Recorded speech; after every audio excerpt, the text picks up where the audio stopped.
नमस्कार दोस्तों, technical coaching classes के YouTube चैनल पे मैं सुभाष जयपाल आपका एक बार पुनः स्वागत करता हूं। दोस्तों 3-4 दिन से आपकी क्लास को अटेंड नहीं कर पाया था क्योंकि मैं साइड पे चला गया था, इसके लिए क्षमा प्रार्थी हूं। परंतु आज से सभी की पुनः रेगुलर क्लास स्टार्ट हो जाएगी और मैं सभी को एक बात बताने चाहना चाह रहा हूं। टेक्निकल कोचिंग क्लासेस का ऐप अभी बढ़ने जा रहा है और शुरू भी हो गया है। लगभग 31 तारीख तक आपका ऐप बन के तैयार हो जाएगा। तो जिन बच्चों ने ऐप को डाउनलोड नहीं किया है तो वो प्ले स्टोर पर जाकर टेक्निकल कोचिंग क्लासेस का ऐप डाउनलोड कर लें। अब की बार जो टेस्ट होंगे आपके सारे के सारे वो वहीं पे होंगे। आप ऐप पे जाके टेस्ट दे सकते हो, टेस्ट बिल्कुल आपके लिए फ्री रखे जाएंगे वहां पे। तो सभी टेक्निकल कोचिंग क्लासेस का ऐप डाउनलोड कर लें। उसके अंदर 3-4 ऑप्शन बचे हैं, वो जल्दी से तैयार हो रहे हैं। जैसे ही आपका ऐप तैयार होगा आपको मैं लिंक उनकी भेज दूंगा और आपकी कम्युनिटी में भी उसकी लिंक डाल दूंगा। और सभी को मैं बता देता हूं, एक जिन बच्चों ने टेक्निकल कोचिंग क्लासेस का टेलीग्राम ग्रुप ज्वाइन नहीं किया वो ज्वाइन कर लें। और टेलीग्राम ग्रुप के ऊपर आपको टेस्ट का सिलेबस मैं आज शाम को डाल दूंगा कि अगले टेस्ट का क्या सिलेबस रहेगा। तो टेलीग्राम ग्रुप सभी ज्वाइन कर लें। दूसरी बात कि सिलेबस क्या है और कितने क्वेश्चन रखे जाएंगे और अब की बार जो टेस्ट होगा वो आपका ऐप के अंदर ही होगा। टेस्ट आपका बिल्कुल वहां पे फ्री लिखा जाएगा। और जैसे आपकी 1 तारीख से जैसे आपका ऐप कंप्लीट हो जाता है तो वहां पे ऐप पे भी आपकी क्लासेस स्टार्ट हो जाएगी और यूट्यूब पे जिस प्रकार से क्लासेस चल रही है उसी प्रकार से चलती रहेगी, उसमें कोई समस्या नहीं आएगी।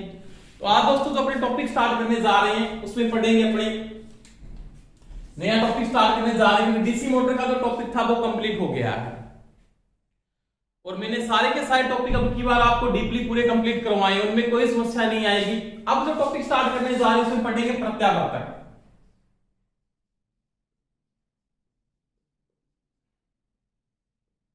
इसके बारे में बात करेंगे, प्रत्यावर्तक या इसको क्या बोलते हैं अल्टरनेटर, क्या बोलते हैं अल्टरनेटर। अब ये प्रत्यावर्तक है क्या, पहली बात तो ये, या इसको क्या बोलते हैं अल्टरनेटर। सबसे पहले बात आती है इसका वर्क क्या है या इसका कार्य क्या, उसकी बात करते हैं। यानी जो अल्टरनेटर है इसका काम क्या है या ये प्रत्यावर्तक है इसका कार्य क्या है। कार्य आप इसको क्यों यूज कर रहे हो, जिस प्रकार से आपने डीसी जनरेटर को यूज किया, डीसी के जनरेटर का जिस प्रकार से आपने उपयोग किया उसी प्रकार से आप किसका उपयोग करोगे, अल्टरनेटर या प्रत्यावर्तक का उपयोग करते हो। अब देखो कार्य क्या है, तो ये क्या करेगा दोस्तों, यांत्रिक ऊर्जा। कौन सी ऊर्जा इसको देंगे, यांत्रिक ऊर्जा। यानी इसको मैं मैकेनिकल एनर्जी प्रदान करता हूं। कौन सी एनर्जी, मैकेनिकल एनर्जी। यांत्रिक ऊर्जा को किसमें चेंज करता है, एसी वैद्युतिक ऊर्जा में। एसी वैद्युतिक ऊर्जा, यानी मेरे को कौन सी एनर्जी प्रदान करता है, ये देता है इलेक्ट्रिकल एनर्जी। किस प्रकार की, तो होती है एसी प्रकार की। कौन सी प्रदान करता है, एसी प्रकार की। तो यांत्रिक ऊर्जा को एसी वैद्युतिक ऊर्जा में बदलने वाली जो मशीन है वो आपका क्या कहलाता है, प्रत्यावर्तक, या इसको क्या बोलते हैं अल्टरनेटर, या इसको बोलते हैं एसी का एसी जनरेटर या एसी का जनरेटर। एक ही बात है, बिल्कुल सिंपल पढ़ेंगे, कोई समस्या नहीं आएगी और बिल्कुल डीपली इसको पढ़ेंगे, उसमें भी कोई समस्या आपके आने वाली नहीं है। यानी आप इसको मैकेनिकल एनर्जी प्रदान करते हो, ये क्या प्रदान करता है, एसी वैद्युतिक ऊर्जा मेरे को क्या करता है, प्रदान करता है। प्रदान करने वाली जो मशीन है वो आपका क्या कहलाता है, अल्टरनेटर। क्या कहलाता है, इसको बोलते हो अल्टरनेटर।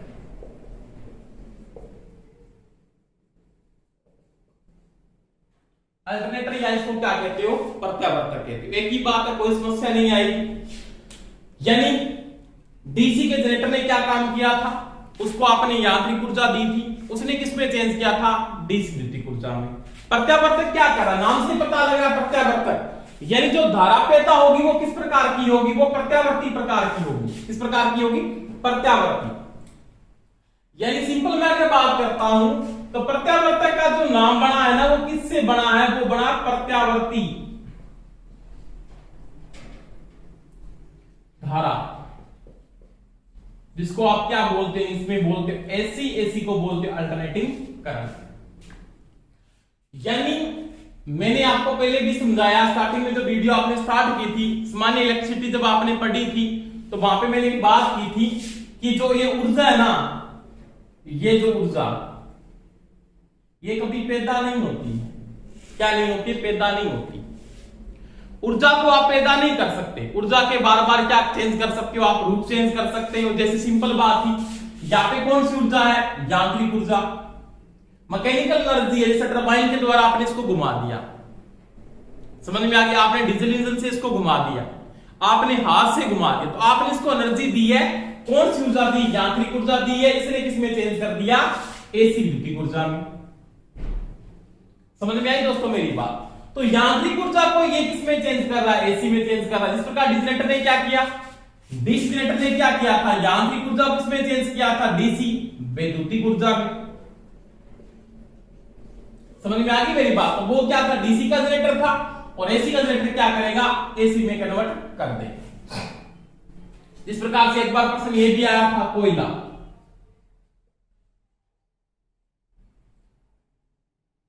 आपको प्रश्न क्या पूछा था? कोयले में कौन सी ऊर्जा होती है? बताना कमेंट करके कि कोयले में कौन सी ऊर्जा होती है, किसमें कन्वर्ट होती है? दहन के दौरान किसमें कन्वर्ट होती है? हीट में कन्वर्ट हो जाती है। तो कोयले में कौन सी ऊर्जा होती है? कोयला क्या है? रासायनिक पदार्थ है। क्या है? रासायनिक पदार्थ। कोयला एक रासायनिक पदार्थ है, तो इसमें कौन सी ऊर्जा है? रासायनिक ऊर्जा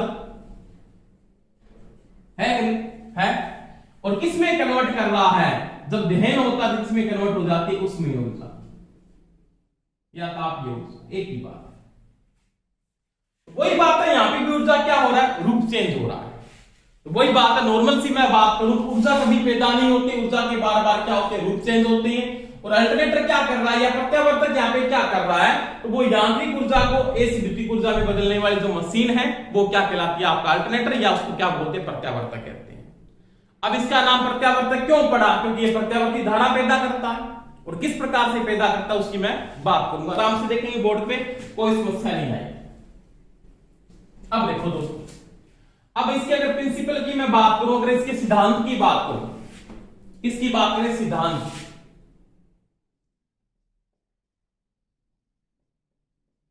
आराम से समझेंगे, कोई समस्या नहीं। सिद्धांत, इसमें जो सिद्धांत लागू होता है वो लागू होता है माइकल फैराडे का।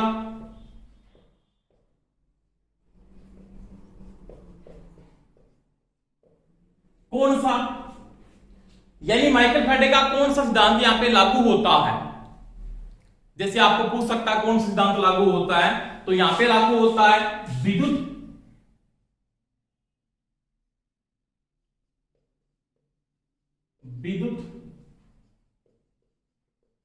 चुंबकीय प्रेरण। इसको आप शॉर्टकट में ये भी लिख सकते हो EMI, इलेक्ट्रोमैग्नेटिक इंडक्शन। कौन सा? Electromagnetic induction.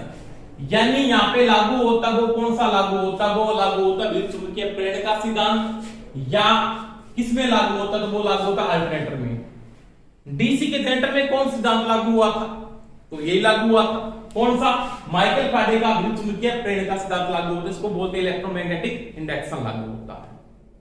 जिसके अनुसार आपने पढ़ा था वहां पे कि जो इसका सिद्धांत लागू होता है वो किस प्रकार से लागू होता है। तो वहां पे एक बात की थी आपने कि इंडक्शन का यहां पे जो सिद्धांत लागू होता है, पहली बात है यहां पे जो प्रेरण होता है ना, ये जो प्रेरण हो रहा है, चाहे आपके पास डीसी का जनरेटर है, चाहे डीसी का एसी का जनरेटर है, कोई हो, चाहे आपके पास कौन सा होगा, चाहे तो आपके पास यहां पे एसी का जनरेटर हो सकता है, समझ में आई दोस्तों मेरी बात, और चाहे मेरे पास कौन सा हो सकता है? डीसी का जनरेटर। ये हो सकता है और ये भी हो सकता है, कोई समस्या नहीं।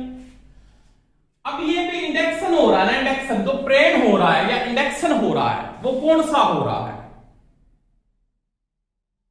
म्यूचुअल इंडक्शन हो रहा है जो आपने पढ़ा है, यानी एक तो सेल्फ इंडक्शन होता है और एक गतिज प्रेरण होता है, यानी दो प्रकार के प्रेरण होते हैं। यहां पे आपको पूछ सकता है यहाँ पे कि यहाँ पे कौन सा प्रेरण लागू होता है, या तो लागू होता है स्थितिज प्रेरण जो आपको मैंने पढ़ाया पहले पूरा का पूरा, जिसके दो टाइप होते हैं, सेल्फ इंडक्शन और म्यूचुअल इंडक्शन, दोनों के दोनों मैंने पढ़ाए हैं आपको। और एक लागू होता है यहाँ पे गतिज प्रेरण। ये चीज का भी ध्यान रख लेना। अब ये जो स्थितिज प्रेरण है ना, कौन सा, जो स्टैटिक इंडक्शन है, कौन सा स्टैटिक इंडक्शन, ये तो किसमें लागू होता है, तो ये लागू होता है ट्रांसफार्मर में, परिणामी तंत्र के अंदर। समझ में आ गई दोस्तों मेरी बात। और जो ये गतिज प्रेरण है ना, ये किसमें लागू होता है, एसी के जनरेटर में भी लागू होता है, डीसी के जनरेटर में भी लागू होता है। तो ध्यान रख लेना, यहाँ पे माइकल फैराडे के द्विचुंबकीय प्रेरण के सिद्धांत पे लागू करता है यहाँ पे। अब ये कौन सा लागू होता है, तो लागू होता है गतिज प्रेरण। कौन सा लागू होता है, गतिज प्रेरण, गति होनी चाहिए, यानी नॉर्मल सी बात होती है। मैंने आपको जनरेटर में भी समझाया था, क्या समझाया था, कि आपको अगर विद्युत भाग बल पैदा करना है, इलेक्ट्रोमोटिव फोर्स पैदा करना है, तो आपके पास क्या होना चाहिए। पहली बात तो क्या थी, एक तो होना चाहिए चालक, क्या होना चाहिए, कंडक्टर या चालक। दूसरी बात चुंबकीय क्षेत्र, क्या होना चाहिए, चुंबकीय क्षेत्र। ये दो चीज होनी चाहिए, आपके पास चालक होना चाहिए और चुंबकीय क्षेत्र होना चाहिए, और दोनों के बीच में एक चीज और होनी चाहिए, कौन सी, दोनों के बीच में होनी चाहिए सापेक्ष गति।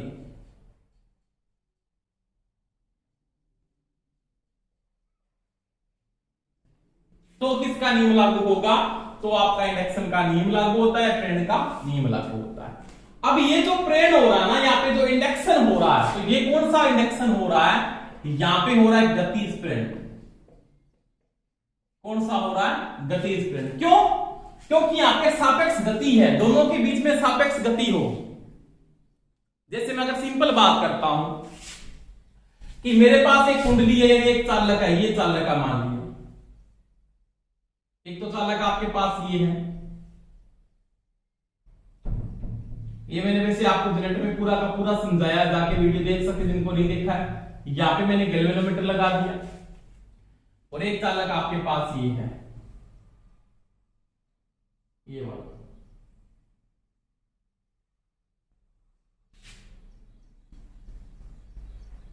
यहां पे भी मैंने गैल्वेनोमीटर लगा दिया।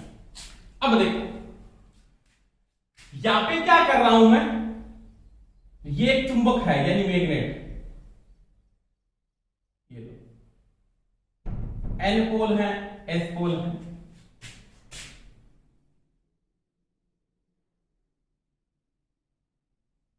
एन पोल है, एस पोल है। अब आपके पास यहां पे कंडक्टर है, ये चालक है, ये इसका चुंबकीय क्षेत्र बनाएगा, सापेक्ष गति, दोनों के बीच में कौन चल रहा है। अब अगर मैं यहां पे क्या करता हूं, इस चालक को चलाता हूं, इस चालक को मूवमेंट करवाता हूं, अगर मैं चालक को गति देता हूं, यानी चालक घूमता है, या चालक को गति देता हूं, यहां पे क्या है, मान लिया यहां पे चालक गतिशील है, चालक गतिशील है मान लिया, यहां पे चालक घूम रहा है। ए नंबर कंडीशन में क्या कर रहा हूं मैं, कि यहां पे चालक को मोमेंट करवा रहा हूं, चालक घूम रहा है, तो इसमें इलेक्ट्रोमोटिव फोर्स पैदा होगा, तो ये क्या देगा, मेरे को गैल्वेनोमीटर संकेत देगा कि इसमें धारा पैदा हो रही है। और माइकल फैराडे का नियम यही कहता है कि जब किसी चुंबकीय क्षेत्र के बीच में अगर चालक को घुमाया जाता है, उसमें इलेक्ट्रोमोटिव फोर्स पैदा होता है, चाहे इसके अंदर चालक में कौन घूमे, चाहे तो आपका चालक घूमे, चाहे उसका क्या घूमे, चुंबकीय क्षेत्र घूमे। तो यहाँ पे क्या है, चालक गतिशील है, और यहाँ पे क्या है, बी नंबर कंडीशन में क्या बात कहता है, यहाँ पे चुंबकीय क्षेत्र गतिशील है। समझ में आ गई दोस्तों मेरी बात। दोनों कंडीशनों के अंदर इलेक्ट्रोमोटिव फोर्स जनरेट होगा, चाहे आपका क्या घूमे, चाहे आपका चालक गतिशील हो, यानी चालक का मूवमेंट करवाता हूं ऐसे, तो आपको पता है E इक्वल टू क्या होता है, E इक्वल टू d∅ बटा dt। अगर डिफरेंस ऑफ फ्लक्स बटा डिफरेंस ऑफ टाइम होगा माइकल फैराडे के नियम के अनुसार, तो इलेक्ट्रोमोटिव फोर्स क्या होगा, जनरेट हो जाएगा। तो नॉर्मल सी बात है दोस्तों, मैं यहां पे बात कर रहा हूं कि चाहे तो आप इस चालक को मूवमेंट करवा दो, कि चाहे तो आप चालक को गतिशील कर दो, और चाहे किसको कर दो, चुंबकीय क्षेत्र को गतिशील कर दो, दोनों कंडीशनों के अंदर, यानी दोनों कंडीशन जो आपकी है ये सापेक्ष गति की है। क्या है? सापेक्ष गति की। और दोनों कंडीशनों के अंदर इसमें क्या होगा? इलेक्ट्रोमोटिव फोर्स जनरेट होगा। यानी मैं लिख सकता हूं ए एंड बी दोनों अवस्थाओं में चालक में ईएमएफ उत्पादित होता है या जनरेट होता है। समझ में आ गई दोस्तों मेरी बात? चाहे कंडीशन आपके पास ए आए और चाहे कंडीशन कौन सी आए आपके पास बी आए, दोनों में से कोई भी चीज एक आपकी अगर मूवमेंट करेगी तो इस चालक में क्या होगा? इलेक्ट्रोमोटिव फोर्स होगा, परंतु पैदा किसमें होगा? चालक में होगा। समझ में आ गई दोस्तों मेरी बात? अब देखो, अब आपने बात की थी डीसी जनरेटर के अंदर, किसमें बात की थी? डीसी जनरेटर के अंदर। इस प्रकार से आपने बनाया था, इसमें दो पोल थे, एन पोल था, रे कौन सा था? एस पोल था। बीच में ये चालक था जिसको आपने क्या बोला था? आर्मेचर, या इसको बोला था चालक। समझ में आ गई दोस्तों मेरी बात? यानी डीसी जनरेटर के अंदर आपका पास क्या था? तो डीसी जनरेटर के अंदर कौन गतिशील था? तो चालक गतिशील था। आपका आर्मेचर घूम रहा था, फील्ड वहां पे नहीं घुमाया जाता। समझ में आ गई दोस्तों मेरी बात? यानी डीसी जनरेटर के अंदर जो इलेक्ट्रोमोटिव फोर्स जो पैदा हो रहा था, क्या पैदा हो रहा था? जो इलेक्ट्रोमोटिव फोर्स पैदा हो रहा था वहां पे कौन गतिशील था? तो वो चालक गतिशील था। तो यानी नॉर्मल मैं यहां पे लिख सकता हूं, यानी डीसी जनरेटर में चालक गतिशील था। समझ में आ गई दोस्तों मेरी बात? यानी डीसी के जनरेटर में चालक घूमता है, फील्ड को नहीं घुमाया जाता। ये ए नंबर कंडीशन का वहां पे उपयोग किया जाता है। परंतु दोनों अवस्था में जो इलेक्ट्रोमोटिव फोर्स उत्पादित हो रहा था वो किस प्रकृति का था? वो था एसी प्रकृति का। किस प्रकृति का था? एसी। अल्टरनेटिव धारा पैदा होती है, प्रत्यावर्ती धारा पैदा होती है, चाहे वो डीसी का जनरेटर ले लो और चाहे आप किसका ले लो? एसी का जनरेटर ले लो। यानी दोनों कंडीशनों के अंदर आपके पास जो इलेक्ट्रोमोटिव फोर्स जनरेट होता है, किसके अंदर? चालक में जो जनरेट होता है वो किस प्रकृति का होता है? वो एसी प्रकृति का होता है। समझ में आ गई दोस्तों मेरी बात? और यहां पे प्रश्न आपको ये पूछ सकता है क्या कि इलेक्ट्रोमोटिव फोर्स या माइकल फैराडे के नियम के लिए कौन सी तीन चीजें आवश्यक है? तो पहली बात है चालक होना चाहिए, चुंबकीय क्षेत्र होना चाहिए, दोनों के बीच में क्या होनी चाहिए? सापेक्ष गति होनी चाहिए। और दोनों के बीच में अगर सापेक्ष गति होगी तो E equal to d phi बटा डी टी होगा, उसके कारण इलेक्ट्रोमोटिव फोर्स जनरेट होगा। ये मैंने पूरा सिस्टम आपको वहां पे समझाया भी था। अब देखो, ये कंडीशन है, इसके अंदर क्या है? चालक गतिशील है, इसके अंदर क्या है? चुंबकीय क्षेत्र गतिशील है। परंतु दोनों अवस्थाओं में क्या होता है? क्या होता? दोनों अवस्थाओं के अंदर इलेक्ट्रोमोटिव फोर्स क्या होता? पैदा होता है। पर दोनों अवस्थाओं में जो इलेक्ट्रोमोटिव फोर्स उत्पादित होता है वो किस प्रकृति का होता है? वो एसी प्रकृति का होता है। अब डीसी के जनरेटर में ज्यादा किसको उपयोग किया था? किसको घुमाते हैं? आपको यह प्रश्न पूछ सकता है। तो डीसी के जनरेटर में चालक गतिशील होता है। कौन गतिशील होता है? चालक। परंतु ध्यान रहे दोस्तों, ये चीज का ध्यान रख लेना यहां पे। इसका अगर आपको यहां पे पूछ लेता एसी के जनरेटर में, एसी के जनरेटर में यानी अल्टरनेटर के अंदर, एसी के जनरेटर यानी अल्टरनेटर या प्रत्यावर्तक के अंदर, यानी इसको एसी का जनरेटर बोल सकता हूं, प्रत्यावर्तक बोल सकता हूं, अल्टरनेटर भी बोल सकता हूं। एक ही बात है, तीनों में कोई डिफरेंस नहीं। एसी के जनरेटर में ए एंड बी दोनों अवस्थाओं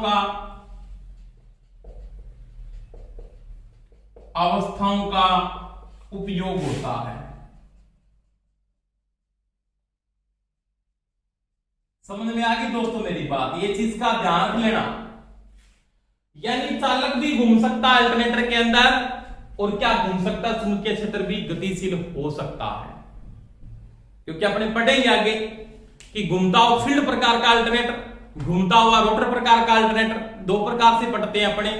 परंतु दोस्तों ध्यान रहे, क्या एक बात को यहां पे ये भी पूछ सकता है कि ज्यादा उपयोग किसका किया जाता है, तो ज्यादा जो उपयोग करते हैं वो किस प्रकार का करते हैं, चुंबकीय क्षेत्र गतिशील रहता है। यानी नोट लगा के लिख लेना, यानी प्रत्यावर्तक में अधिकतर चुंबकीय क्षेत्र गतिशील होता है। ये मैं बता दूंगा बात क्यों होता है, फील्ड को ज्यादा क्यों घुमाया जाता है, उसका रीजन क्या है। क्योंकि जब हाई वोल्टेज का उत्पादन होता है ना, तो वहां पे आप रोटर को यानी आर्मेचर को नहीं घुमा सकते, आप चालक को नहीं घुमा सकते, क्योंकि उसके कारण वहां पे क्या होगी, स्पार्किंग बढ़ जाती है। तो स्पार्किंग को ध्यान में रखते ज्यादा किसको घुमाते, फील्ड को घुमाया जाता है।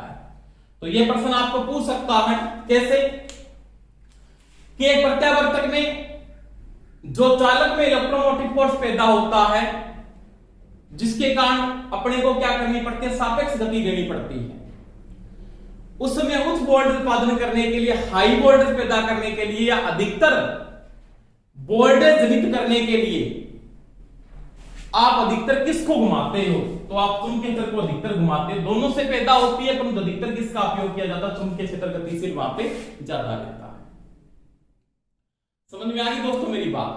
तो ये मैंने एक बात की सापेक्ष गति की, यानी चालक और चुंबकीय क्षेत्र के बीच में अगर सापेक्ष गति है तो आपका क्या होगा, इलेक्ट्रोमोटिव फोर्स पैदा होगा। सापेक्ष गति में आपका फील्ड घूम सकता है, फील्ड का मतलब ये बोलते चुंबकीय क्षेत्र घूम सकता है, या क्या घूम सकता है, आपका चालक चल सकता है या चालक घूम सकता है, ठीक है। परंतु दोनों के बीच में सापेक्ष गति होनी चाहिए, दोनों के बीच में सापेक्ष गति होनी चाहिए। जैसे आपने पढ़ा है, अगर मैं यहां पे एक नोट बात करूं, देखो आराम से समझना, कोई समस्या नहीं आनी चाहिए आपके बीच में। आपने बोल दिया सापेक्ष गति, और आपने दोनों को ही घुमा दिया। कैसे, आपका चालक भी गतिशील है,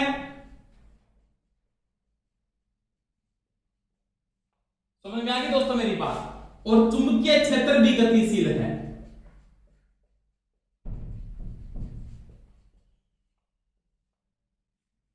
उस समय इलेक्ट्रोमोटिव फोर्स पैदा नहीं हो सकता। कब पैदा नहीं हो सकता, कि जब इसकी गति और इसकी गति क्या हो, दोनों की बराबर हो, सापेक्ष गति का मान क्या है, शून्य आए।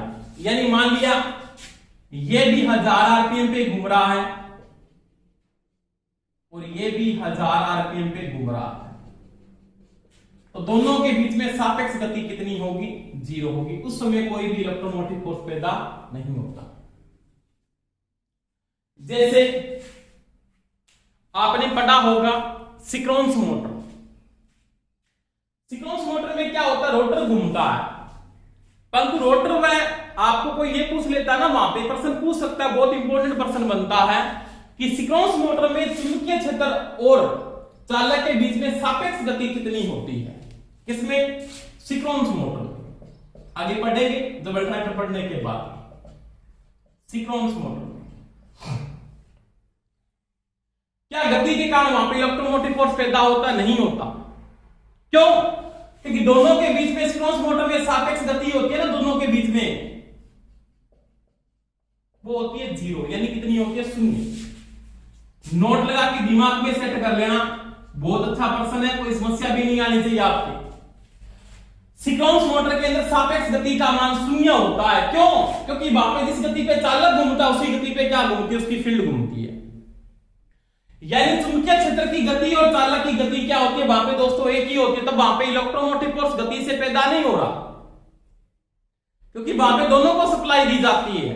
फील्ड को 3 फेज सप्लाई दी जाती है, रोटर को क्या दी जाती है, डीसी दी जाती है, इंटरलॉकिंग प्रभाव पे वो क्या चलती है, मोटर चलती है। और जैसी मोटर की गति 1 आरपीएम कम या ज्यादा हो जाती है तो मोटर क्या होती है, बंद भी हो जाती है। वहां पे आगे पढ़ाऊंगा मैं आपको, हंटिंग दोष होता है वहां पे, जब आपका लोड बढ़ता है तो उसकी 1.5 आरपीएम गति अगर कम या ज्यादा होती है तो वहां पे डैम्पर वाइंडिंग क्रिया होती है, उसकी बात मैं समझा दूंगा, वहां पे आपके समझ में भी आएगी। तो ध्यान रख लेना, सिंक्रोनस मोटर में सापेक्ष गति का मान क्या होता है, 0 होता है। अगर आपके दोनों घूमते हैं, दोनों में सापेक्ष गति का डिफरेंस क्या आता है, 0 आता है, तो कोई इलेक्ट्रोमोटिव फोर्स पैदा नहीं होगा।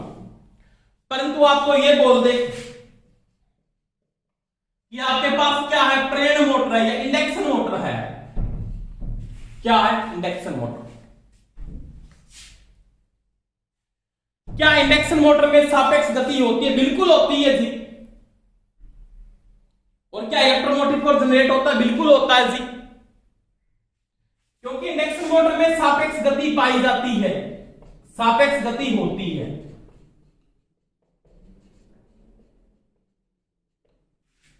क्योंकि यहां पे तो क्या है, सिंक्रोनस मोटर में तो क्या होता है, एनएस बराबर क्या होता है, एनआर होता है। रोटर की गति सिंक्रोनस गति के क्या होती है, बराबर होती है। परंतु इंडक्शन मोटर में ऐसा कभी नहीं होता। और इंडक्शन मोटर में सापेक्ष गति होने के कारण रोटर में इलेक्ट्रोमोटिव फोर्स जनरेट होता है। ये दिमाग में सेट कर लेना। तो मैं यहां पे एक बात कहना चाहता हूं कि गति में डिफरेंस जरूरी है, क्योंकि यहां पे क्या होता है, एनएस ज्यादा रहता है किससे, एनआर से। इसके कारण दोनों में क्या पाई जाती है, सापेक्ष गति। उसको क्या बोलते हैं बाद में, स्लिप कहते हो आप। क्या बोलते हो, स्लिप। क्या बोलते हो, स्लिप। यानी स्लिप क्या होता है, तो स्लिप बराबर होता है एनएस माइनस में एनआर। ये स्लिप है। आगे अंशीय स्लिप की बात करेंगे, प्रतिशत स्लिप भी मैं पढ़ाऊंगा, कोई समस्या नहीं आएगी आपके, आराम से समझते जाओ मजे लेके।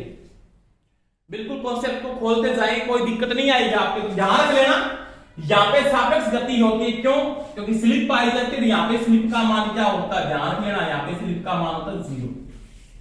सिंक्रोनस मोटर में स्लिप होती है वो 0 होती है। चाहे अंशीय ले लो, चाहे प्रतिशत ले लो, चाहे स्लिप ले लो। और स्टार्टिंग कौन सी है, रनिंग कौन सी, वो बाद की बातें मैं पूरी समझा दूंगा आपको। देखो आराम से दोबारा रिपीट कर रहा हूं। इंडक्शन मोटर में नॉर्मल सी बात, आपकी सिंक्रोनस गति है 1500 आरपीएम। यानी चुंबकीय क्षेत्र की जो गति है ना, वो कितनी है, 1500 है। रोटर की गति कितनी है आपके पास, 1440 आरपीएम है।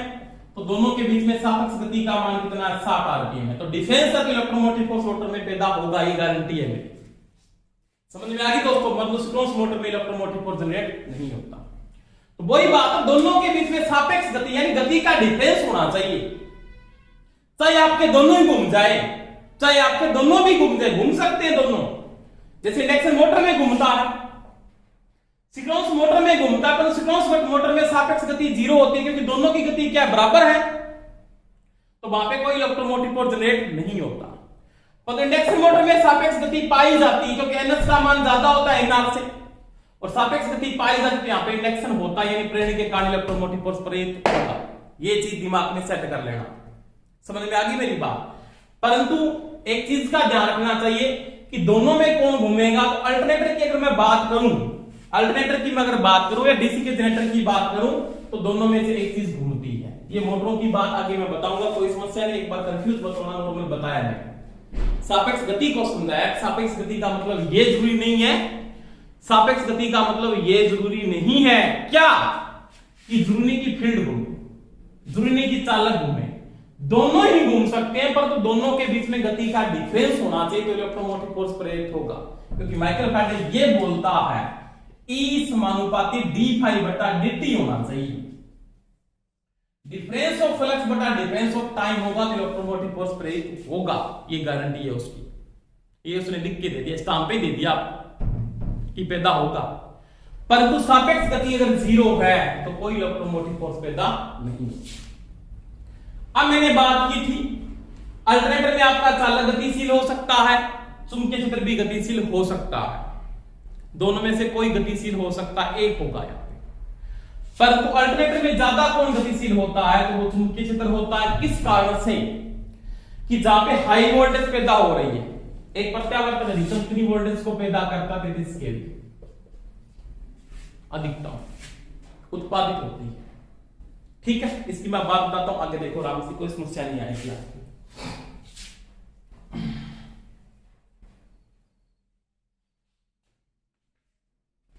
साथ में नोट करते जाए, कोई दिक्कत नहीं आएगी। बिल्कुल सिंपल टॉपिक है, बिल्कुल खोल दूंगा आपको, कोई कंफ्यूजिंग नहीं करेंगे। टॉपिक्स पूरे के पूरे कंप्लीट करेंगे, कोई दिक्कत नहीं आती। देखो भारत में जो एसी का उत्पादन होता है ना, भारत में एसी उत्पादन, उत्पादन का मतलब जनरेशन बोल सकता है, पैदा होना। जनरेट करना यानी जनरेशन, नॉर्मल सी बात है। भारत में जो एसी उत्पादन होता है वो होता है 33 केवी, मैक्सिमम अधिकतम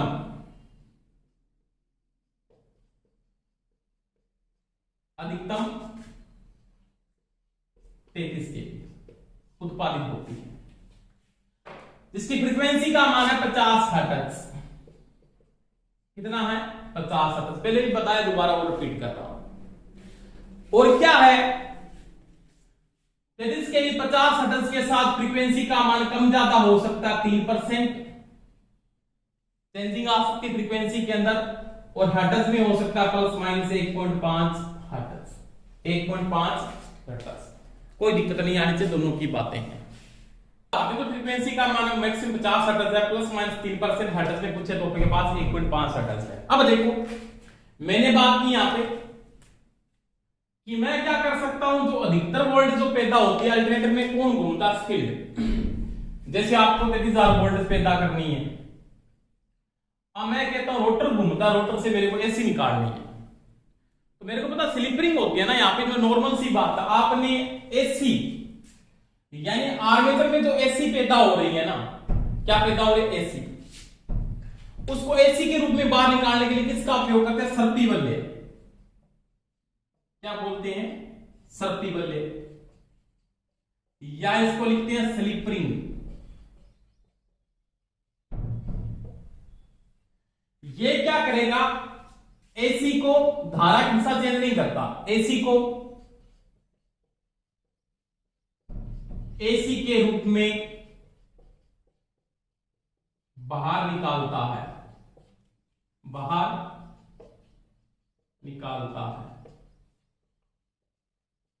और आपने किसको पढ़ा? कम्यूटेटर, या इसको बोलते हैं दिक् परिवर्तक,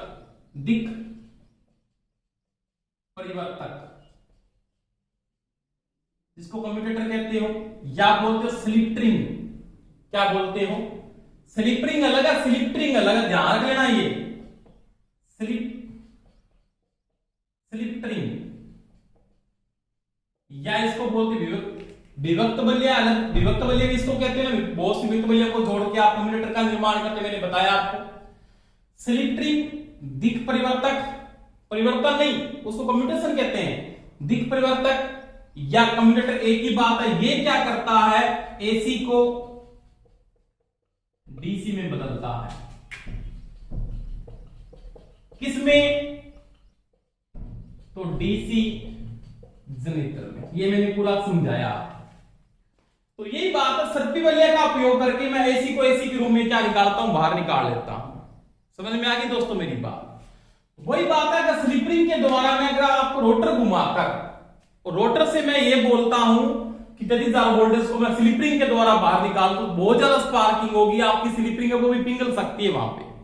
उस समय आप किसको घुमाते हो? अधिकतर किसको घुमाया जाता है? वहां पे फील्ड घूमता है आपका, और रोटर क्या रहता है आपका? नॉर्मली क्या मानते? स्थिर मान के चलते हैं।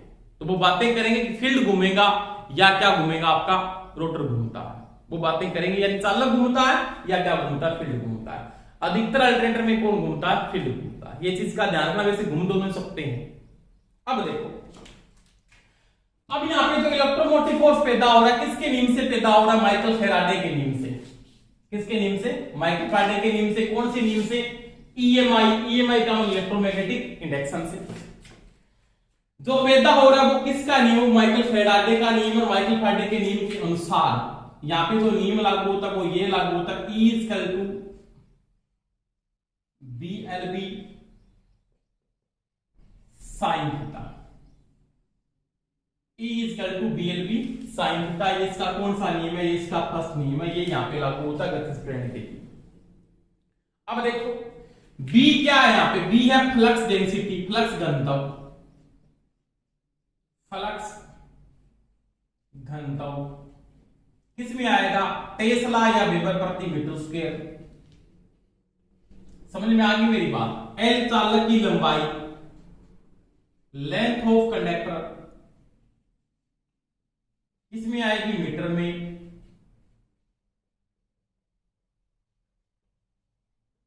ठीक है। V क्या है? वेग किसमें आएगा? मीटर प्रति सेकंड में। और साइन थीटा क्या है?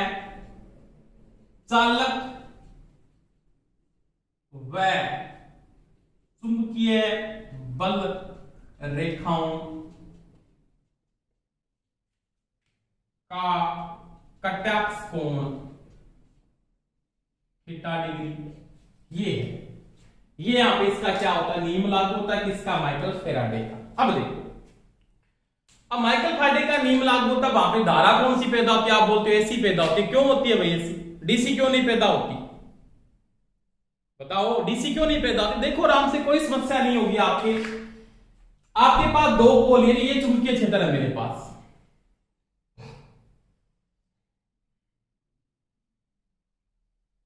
ये पोल बना हुआ है,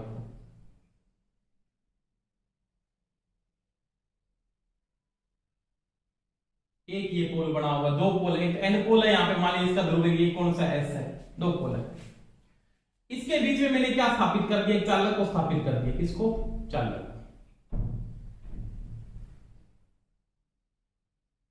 ये लो चालक। अब ये जो चालक है ना, ये इसका सेंटर बिंदु है, ये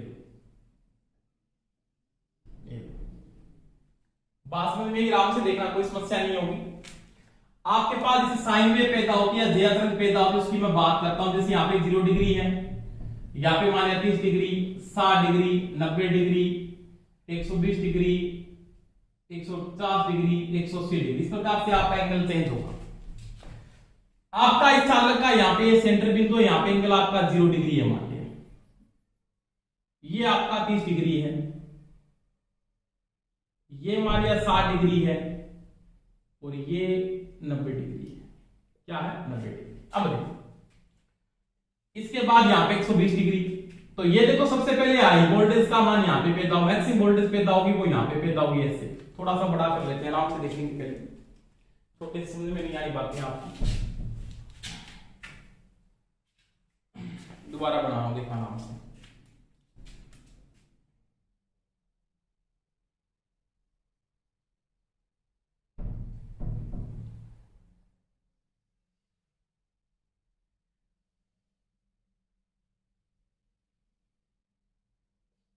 ये इसका एनपोल बना हुआ है यहां पे, ये लो,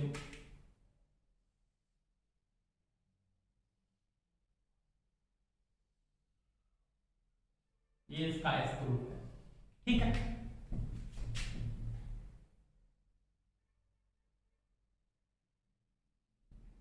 ये इसका सेंटर बिंदु है,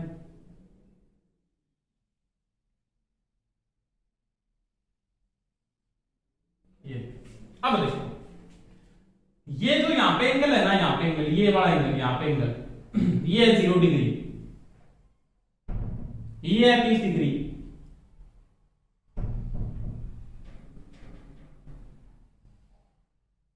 ये है 60 डिग्री, और ये है 90 डिग्री। समझ में आ गई बात? आराम से देखना। चालक को मैं रोटेट कर रहा हूं, यहां पे चालक गतिशील है, क्योंकि तरह क्या आपका स्थिर है, तो आपकी बलरेखा में देखो कोण इस प्रकार से बनेंगे, यहां पे इस प्रकार से।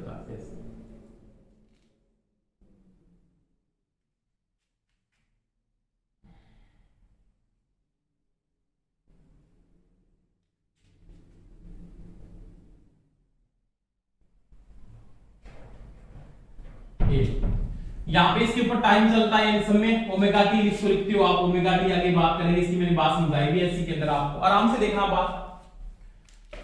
आपका 30 डिग्री के अंदर जो वोल्टेज पैदा हो रही है वो स्टार्टिंग में 0 डिग्री पे 0 था, चालक जैसे ही घूमता है, स्टार्टिंग में चालक आपका मान लिया चालक का लूप यहाँ पे था, चालक 30 डिग्री घूम गया यहाँ पे, तो आपका इलेक्ट्रोमोटिव फोर्स टाइम के साथ यहाँ पे पैदा हुआ इस बिंदु के ऊपर, ठीक है। उसके बाद ये जैसे आपने रोटेट किया, ये कितनी डिग्री घूम जाता है? 60 डिग्री, और 60 डिग्री पे आपका इलेक्ट्रोमोटिव फोर्स मान लिया यहाँ पे पैदा हुआ इस बिंदु के ऊपर। इसके बाद चालक को आपने और रोटेट किया, चालक को क्या किया आपने? और रोटेट किया। रोटेट करने के बाद जो आपका एंगल है वो कितने डिग्री का हो जाता है? यहाँ पे 90 डिग्री। आपने भी रोटेट किया, एंगल हो गया यहाँ पे 90 डिग्री। समझ में आ गई बात? इस प्रकार से आपकी धारा तो पैदा। इसके बाद देखो वापिस एंगल होता है, यहाँ पे हो गया 120 डिग्री, 30 प्लस कर दो 120 डिग्री हो गया। अब यहाँ पे कितने डिग्री का हो गया? 150 डिग्री, और वापिस क्या हो गया? 150, यहां पे 120 और यहां पे 180। इसके साथ एंगल के साथ आगे बात करें, किसके आगे की वेव बढ़ेगी वो यहां पे बढ़ेगी, इसके सामने यहां पे वेव बढ़ जाएगी ये वाली, इसके सामने वाली ये वाली, अंतिम कंडीशन पे ये वाली। इस प्रकार से इनको वापस मिलाते हुए जाए ऐसे।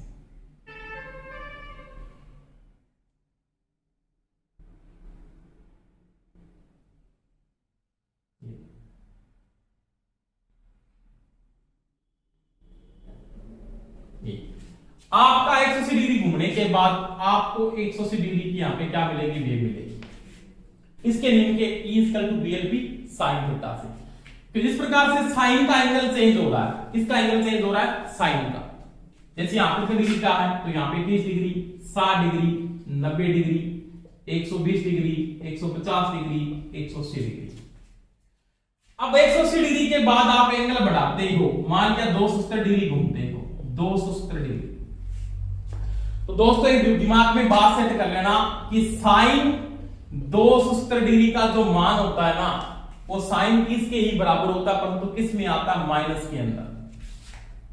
किस में आता है, माइनस के अंदर। क्योंकि साइन 0 डिग्री का मान कितना होता है, साइन 0 डिग्री का मान होता है 0, साइन 90 का मान मैक्सिमम होता है 1, इसके बीच में मान आएगा। जैसे मैं मान लिख देता हूं, आपका नॉर्मल सी बात है, साइन का जो मान लिखोगे, sine theta 0 degree, 30 degree, 45 degree, 60 degree, 90 degree. Sine 0 का मान 0, इसका मान 1/2, इसका मान 1/√2, √3/2, 1। इसको अगर हल करते हो 0.5, इसको हल करोगे 0.707, इसको हल करोगे 0.877, इसका क्या आएगा 1। अब देखो वापिस मान अगर आप नेगेटिव में बढ़ाते हो तो इसकी वैल्यू किस में आएगी, नेगेटिव में, क्योंकि साइन 270 का जो मान होता है वो साइन 30 के ही बराबर है, परंतु किस में आएगा, -1/2 आएगा। आपका जो मान वापस स्टार्ट हो जाएगी, वेव किस में स्टार्ट हो जाएगी, माइनस के अंदर ऐसे। ये लो यहां पे माइनस के अंदर, यहां पे भी माइनस के अंदर, यहां पे भी माइनस के अंदर। यहां पे कितना हो जाएगा, 270 डिग्री माइनस में, वापिस यहां पे कितना हो जाएगा, 360 डिग्री। तो वही बात है, जैसे जैसे इसको रोटेट करते हो आप, उसी के साथ आपको क्या मिलेगा, इसका एंगल मिलेगा। अगर आप 180 डिग्री के बाद, आपका लूप 180 डिग्री के बाद अगर घूमता है तो आपका प्लस में वेव मिलेगी, यहां पे किस में मिलेगा, आपका मान माइनस में मिलेगा। अब ये जो धारा जो पैदा हो रही है उसका मान किसके अनुसार बदल रहा है, तो उसका जो मान बदल रहा है वो किसके अनुसार बदल रहा है, वो बदल रहा है साइन थीटा। किसके अनुसार बदल रहा है, साइन थीटा के अनुसार। तो दोस्तों इसके अंदर जो धारा पैदा होगी तो वो कौन सी होगी, क्योंकि आपको पता ध्रुवता बार बार चेंज हो, यहाँ पे प्लस से वापिस क्या हो गया, माइनस हो गया, समय के साथ मान चेंज हो रहा है। और ऐसी क्या बोलती है, ऐसी यानी वह राशि जो समय के साथ मान और दिशा दोनों क्या करती है, बदलती है, उसको क्या बोलते हैं, प्रत्यावर्ती धारा, या क्या बोलते हैं, अल्टरनेटिंग करंट कहते हैं। तो उसको क्या बोलते हैं, अल्टरनेटर कहते हैं। अब इसका मान साइन थीटा के अनुसार बदलने के कारण इसको क्या बोलते हैं, साइन वेव। क्या बोलते हैं, साइन वेव। हिंदी में इसको क्या बोलते हैं, जे यात्रा। क्या बोलते हैं, जे यात्रा, या इसको बोलते हैं सिनुसाइड वेव। क्या बोलते हैं, सिनुसाइड वेव। तो ये दोस्तों है अल्टरनेटर जो आपने स्टार्ट किया, जिसके अंदर आपने किसकी बात की, साइन वेव, या किसकी बात की, जे तरंग की बात करें। और किसके नियम से ये पैदा हो रही है, तो ये किसके नियम से पैदा हो रही है, वो माइकल फैराडे के नियम से। और माइकल फैराडे का कौन सा नियम लागू होता है, तो वो लागू होता है ईएमआई। ईएमआई का मतलब होता है इलेक्ट्रोमैग्नेटिक इंडक्शन। इलेक्ट्रोमैग्नेटिक इंडक्शन, इसको बोलते हैं चुंबकीय प्रेरण के सिद्धांत पर ये क्या करता है, कार्य करता है। अभी किसके नियम से लागू होता है, तो E equal to BLP sine theta. और ये जो वेव पैदा हो रही है, अचानक में जो धारा पैदा होती है, अल्टरनेटिंग धारा, जिसको अपने क्या बोलते हैं, साइन वेव, या क्या बोलते हैं, जे तरंग, जिसको अपने बोलते हैं सिनुसाइड वेव भी कहा जाता है। आज के लिए दोस्तों इतना ही, ठीक है। आपने नेक्स्ट क्लास में और पढ़ेंगे। कोई समस्या आ रही है तो मेरे कमेंट करके बता सकते हैं। बेस्ट ऑफ लक इतने के लिए। जय हिंद, धन्यवाद।